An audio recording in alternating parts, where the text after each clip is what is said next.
السلام علیکم۔ میرا شوہر بہت نیک اور تہجد گزار تھا، مگر پھر بھی وہ دن رات روتا اور کہتا مجھ سے گناہ ہو گیا ہے۔ وہ روزانہ اپنے ہاتھ سے کھانا بنانا اور گھر کے اندر صحن میں ہی بڑا دسترخوان لگا کر سب غریب عورتوں کو کھانا کھلانا تھا، مگر مجھے اس کھانے والوں کی چکنے نہ دیتا۔ ایک دن میں میکے کا بہانہ کر کے پھٹے کپڑے پہن کر شوہر کے ہاتھ کا کھانا کھانے چلی گئی۔ جلدی سے کھانا کھا کر واپس میکے چلی گئی، مگر جب میں اپنے کمرے میں سونے آئی تو روح تک لرز گئی، کیونکہ میں آج آپ کو اپنی کہانی سنانے لگی ہوں، وہ کہانی جس سے میری زندگی بدل گئی۔ میں اس واقعہ کو کبھی بھول نہیں سکتی، نہ ہی بھلا سکوں گی۔ سنیے میری کہانی میری زبانی۔ میرا نام ہنا ہے، میں اپنے ماں باپ کی اکلوتی بیٹی ہوں۔ میرا 2 بھائی ہیں۔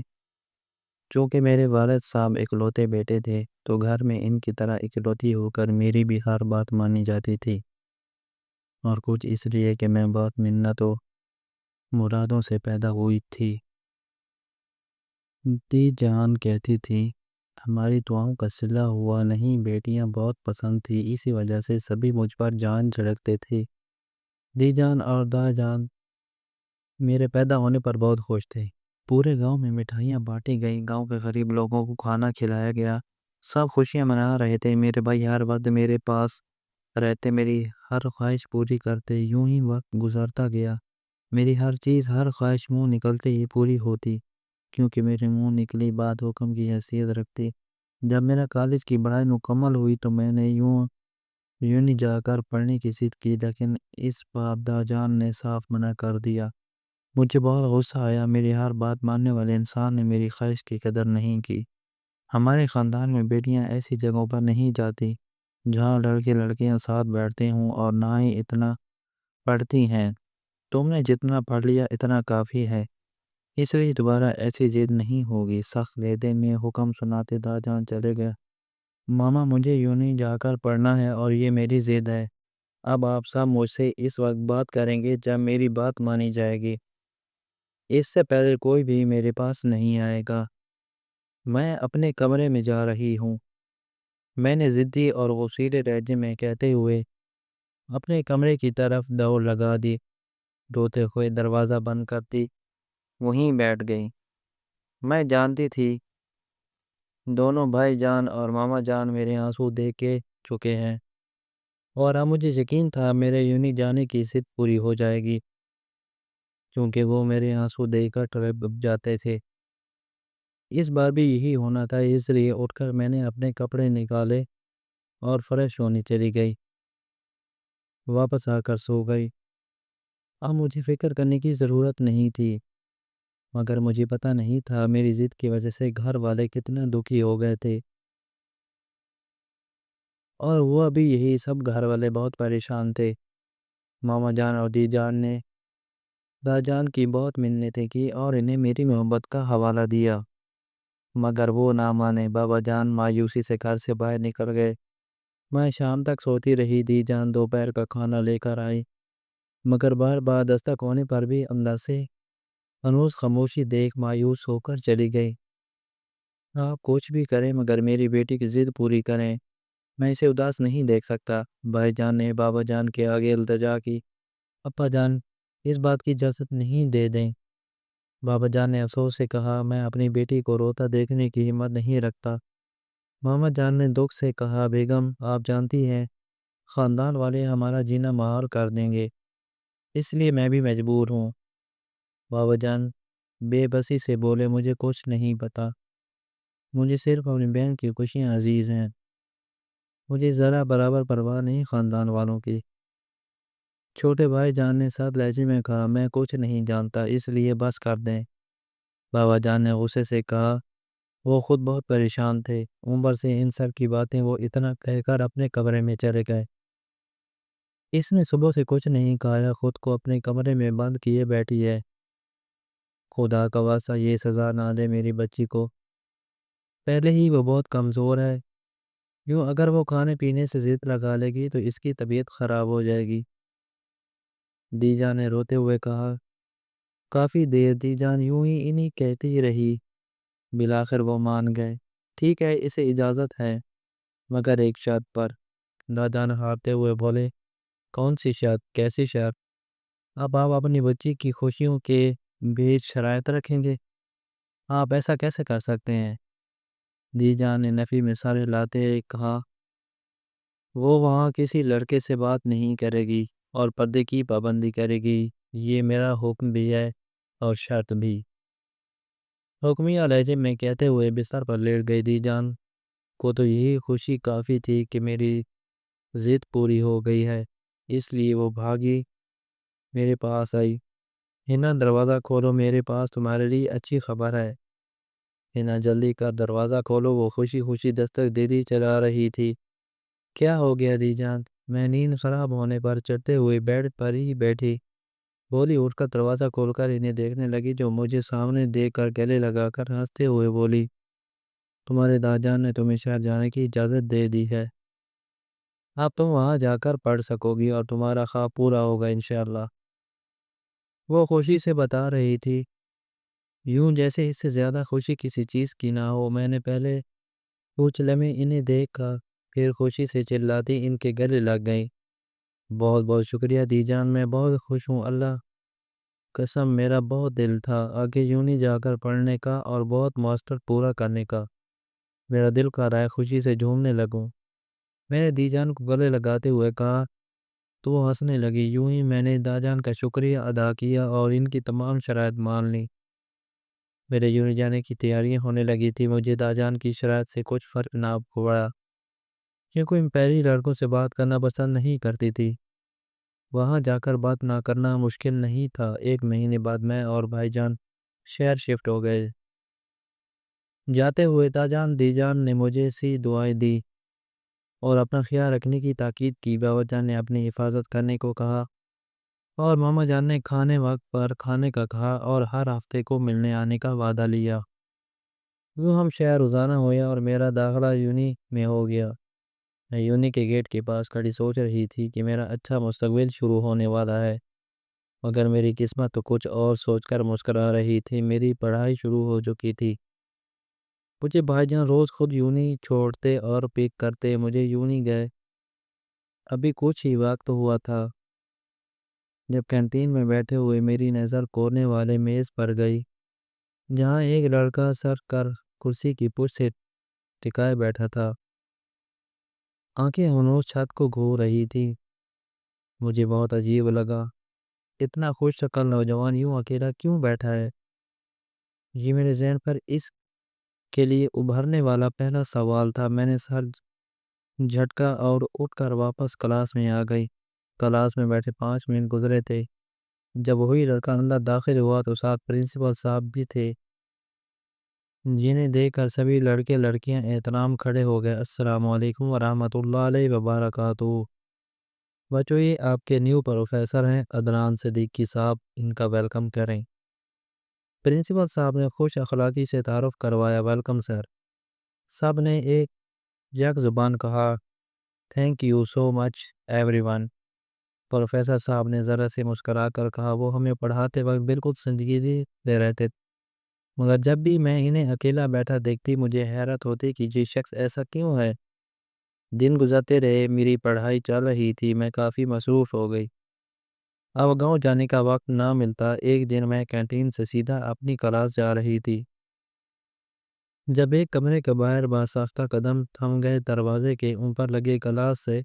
جب اندر نظر گئی تو پیروں تلے زمین نکل گئی، چہرے پہ پسینے چھوٹنے لگے۔ میں جلدی جلدی قدم اٹھاتی تقریباً بھاگتے ہوئے باہر نکلی، یونی گیٹ سے نکلتی روڈ پر چلنے لگی، تیز تیز قدم اٹھاتی گھر کی طرف جانے لگی۔ بار بار اس کمرے کے اندر کا منظر آنکھوں کے سامنے فلم کی طرح چل رہا تھا۔ ہنا ہنا مجھے اپنے پیچھے سے کسی کی پکار سنائی دی۔ میں نے پلٹ کر دیکھا تو جیا میری کلاس فیلو اور دوست مجھے رکتا دیکھ کر گھٹنوں پر ہاتھ رکھے سانس لے رہی تھی۔ ارے لڑکی، پاگل واگل ہو گئی ہو؟ دماغ کسا گیا ہے کیا جو یوں بھاگ رہی ہو؟ چلتی سڑک پر وہ سیدھی ہوتی مجھ پر چلانے لگی، کیا ہوا ہنا، اتنی پریشان کیوں لگ رہی ہو؟ اسے میرے چہرے کو دیکھتے اب کی بار نرمی سے پوچھا۔ پہلے میرا دل کیا اسے سب بتا دوں، مگر پھر ضمیر کے ملامت کرنے پر زبان پر تالا لگا لیا۔ اب بول بھی پڑو۔ وہ غصے سے بولی، مجھے چھپ کر دے کر کچھ نہیں، بس سر درد کر رہا ہے، اس لیے جلدی جلدی گھر پہنچنا چاہتی ہوں۔ میں نے بہانہ بنایا، اچھی صحیح، چلو میں چھوڑ دیتی ہوں، ویسے بھی میں گھر جا رہی ہوں۔ اس نے اپنی گاڑی کی طرف اشارہ کرتے کہا، نہیں یار، میں چلی جاؤں گی۔ میں اسے ٹالنا چاہا، مجھے ڈر تھا کہیں بابا جان یا دا جان کو میرا ایسے کسی کی گاڑی میں گھر جانا برا لگا تو کہیں وہ میرا یوں ہی جانا بند نہ کروا دیں۔ ارے چلو کیا بحث کر رہی ہو اتنی سردی میں؟ اس نے میرا بازو پکڑتے زبردستی مجھے گاڑی میں بٹھایا اور گھر کی طرف روانہ ہوئی۔ وہ سارے راستہ بولتی رہی، جبکہ میرا دل و دماغ تو ابھی یوں ہی کسی کمرے میں تھا۔ آخر ایسا کیوں ہو رہا تھا وہاں؟ یہی سوال بار بار کانوں میں گونج رہا تھا۔ جب جیا نے میرا کندھا ہلایا، گھر آ گیا تمہارا، اس نے باہر کی جانب اشارہ کیا۔ اچھا میں چلتی ہوں، میں نے کہتے ہوئے ساتھ ہی گاڑی سے نکلنا چاہا، جب اس نے میرا ہاتھ پکڑ لیا، ہے نا زیادہ طبیعت خراب ہے تو اسپتال چلتے ہیں؟ جی ہمدردی سے کہا تو میں نے مسکرا کر اسے دیکھا، نہیں بس ذرا سا درد ہے، چائے پیوں گی تو ٹھیک ہو جاؤں گی، فی امان اللہ۔ میں نے کہا تو بھی جواب دے چلی گئی۔ اندر آتے ہی پہلے میڈیسن لی پہ سونے چلی گئی۔ ابھی سوئے کچھ دیر ہی گزری تھی جب ایک دم آنکھ کھل گئی۔ ویران گھر میں خود کو اکیلا محسوس کر کے مجھے خوف محسوس ہونے لگا۔ میں نے بھائی جان کو کال کی اور جلدی گھر واپس آنے کو کہا تو وہ 15-20 منٹ تک گھر لوٹ آئے۔ انہوں نے بہت پوچھا کیا ہوا تھا، ڈری ہوئی ہو، کیوں لگ رہی ہو؟ پہلے میں نے بتانے کا سوچا مگر نہیں، وہ اگر ایسا کچھ جان لیتے تو مجھے لے کر واپس گاؤں چلے جاتے اور اس سے میرا مستقبل خراب ہو جاتا۔ یہی سوچ کر میں نے بھائی جان کو بتانے کا ارادہ ترک کر دیا تو وہ چھپ ہو گئے۔ میں نے بھی اس کو سب کو بلانے کی کوشش شروع کر دی اور دوبارہ اپنا پورا دھیان پڑھائی پر لگانے کی کوشش کرتی کہ جلد سے جلد اپنا سارا کام ختم کر کے گھر واپس آ سکوں۔ یوں میں پورا وقت جیا کے ساتھ رہتی اور خود کو محفوظ سمجھنے لگتی، مگر افسوس میں تب بھی محفوظ نہ تھی۔ کچھ دنوں تک میں اس بات کو بھولنے میں کامیاب ہو گئی اور دھیان پڑھائی پر دینے لگی۔ میرا 3rd دسمبر مکمل ہو گیا تو میں گاؤں سب سے ملنے چلی گئی۔ چھٹیاں گزر رہی تھی، بابا جان، ماما جان، دا جان اور دی جان ہر وقت میرے پاس ہوتے، مجھ سے باتیں کرتے رہتے۔ اسی طرح میری چھٹیاں گزر گئی اور میں صرف ایک ہفتہ یہیں تھی جب کچھ لوگ گھر آئے۔ میں کمرے میں بیٹھی یہ سے بات کر رہی تھی جب ملازمہ اجازت لے کر اندر آئی۔ بیوی جی باہر سب آپ کو بلا رہے ہیں، وہ کہہ کر چلی گئی۔ میں نے کال کٹ کیا اور کمرے بدل کر باہر نکلی۔ السلام علیکم ورحمۃ اللہ علیہ وبرکاتہ۔ میں نے اندر داخل ہوتے ہوئے ادب سے سلام کیا۔ میری آواز پر سب کی نظر مجھ پر اٹھی۔ وعلیکم السلام ورحمۃ اللہ علیہ وبرکاتہ۔ ارے بیٹا وہاں کیوں کھڑی ہو، یہاں آؤ میرے پاس، وہ خاتون کھلے دل سے بولی تو میں نے اچنبے سے بابا جان کو دیکھا، پھر ماما جان کو۔ دی جان نے اشارے سے مجھے بیٹھنے کو کہا تو میں ان سے ذرا فاصلہ رکھ کر بیٹھ گئی۔ وہ تو مجھ پر نہار چاہ رہی تھی، بار بار مجھے پیار کر رہی تھی۔ مجھے غصہ آنے لگا تھا۔ میں نے چڑھ کر اماں جی کی طرف دیکھا تو وہ مجھے خاموشی سے بیٹھے رہنے کا اشارہ کرنے لگی۔ انہاں جاؤ، جا کر دیکھو ملازمہ کام کر رہی ہے کہ نہیں۔ دی جان مجھے غصہ ہوتا ہوا دیکھ کے بولی تو میں تشکر سے انہیں دیکھتی ہوں وہاں سے نکل کر واپس اپنے کمرے میں آ گئی۔ میرا کچھ وقت پہلا کا غصہ اب کافی حد تک ختم ہو چکا تھا، شاید اس لیے کہ میں خود کو اب اپنے یہاں کمرے میں تھی، لیپ ٹاپ لے کر ناول پڑھنے لگی اور ایسا مگن ہوئی کہ بس پتہ ہی نہ چلا وقت گزرنے کا۔ ماما جان کچھ دیر بعد میرے پاس آئی۔ میں اس وقت لیپ ٹاپ پر گیم کھیل رہی تھی۔ انہیں آتا دیکھا، لیپ ٹاپ ایک طرف رکھا اور سیدھا ہو کر بیٹھی وہ سامنے صوفے پر بیٹھ گئی۔ میں انہیں دیکھ کر اٹھ کر ان کے پاس جا کر بیٹھ گئی۔ انہاں تمہاری خوشی ہمیں سب سے عزیز ہے، تم چاہو گی وہی ہوگا، مگر تمہیں پتہ ہے ہم تمہارے لیے برا نہیں سوچیں گی۔ وہ تمید باندھ رہی تھی۔ میں نے حیرت سے انہیں دیکھا، وہ کس خوشی کی بات کر رہی تھی؟ ماما جان آپ کو جو کہنا ہے صاف صاف کہیں۔ میں نے ان کا ہاتھ پکڑتے کہا، تو جیسی ان کو ہمت ملی ہو، انہاں وہ لوگ تمہارے لیے آئے تھے، وہ آرام سے بولیں اور میرا چہرہ دیکھنے لگیں۔ میرے لیے کیوں، مطلب وجہ؟ میں نے حیرت سے پوچھا۔ بھلا نہیں، مجھ سے کیا کام ہو سکتا ہے؟ وہ اپنے بیٹے کا رشتہ لے کر آئے تھے تمہارے لیے، بہت اچھا پڑھا بچہ ہے، لکھا ہے، اور تمہاری یونی بھی پروفیسر ہے ہو۔ وہ بول رہی تھی اور میں ان کی باتیں سن سوچ میں پڑ چکی تھی کہ وہ کس کی بات کر رہی ہیں۔ تمہیں وہی دیکھا تھا، انہوں نے زمیندار لوگ ہیں، بہت اچھے معیار والے اور مخلص، مجھے تو بہت پسند آئے۔ تیرے بابا جان، دی جان اور دادا جی بھی راضی ہیں؟ اماں جی نے خوشی سے بتایا۔ اور بھائی جان وہ راضی نہیں ہے کیا؟ اماں جی کا دونوں بھائیوں کا نام نہ لینا مجھے شک میں ڈال گیا تھا، اس لیے پوچھا۔ ہاں وہ بھی راضی ہیں، مگر اپنی تسلی کرنا چاہتے ہیں، اس لیے وقت مانگا ہے۔ تو بتا دو کیا چاہتی ہے؟ ماما جان نے امید بھری نظروں سے مجھے دیکھتے پوچھا۔ ماما جان آپ سب میرے بڑے ہیں، مجھے خود سے عزیز ہیں، آپ کا فیصلہ میرے لیے حکم ہوگا، اس لیے آپ سب کو جو بہتر لگے۔ میں نے نظریں جھکا کر کہا، میں ضدی صحیح مگر شرم لحاظ رکھنے والی تھی۔ ماما جان میری پیشانی چوم کر چلی گئیں۔ میں سوچ میں پڑ چکی تھی، میں نے تو کبھی انہیں نہیں دیکھا تھا، تو انہوں نے مجھے کہاں دیکھا اور انہیں میرے گھر کا پتہ کیسے چلا؟ حیرت ہے وہ میرے گھر تک پہنچ گئے اور مجھے علم تک نہ ہوا کہ کوئی میرے پیچھے میرے گھر تک آ پہنچے گا۔ میں پریشانی سے کمرے میں چکر کاٹنے لگی۔ اس وقت میرے ذہن سے مکمل طور پر نکل گیا یونی میں کیا ہوا تھا۔ منگنی دھوم دھام سے ہوئی، شادی پڑھائی مکمل ہونے پر ہونی تھی، منگنی کرنے بھی لڑکے کے گھر والے آئے تھے، کیونکہ ہمارے ہاں لڑکے کو شادی سے پہلے دیکھنے کا رواج نہ تھا۔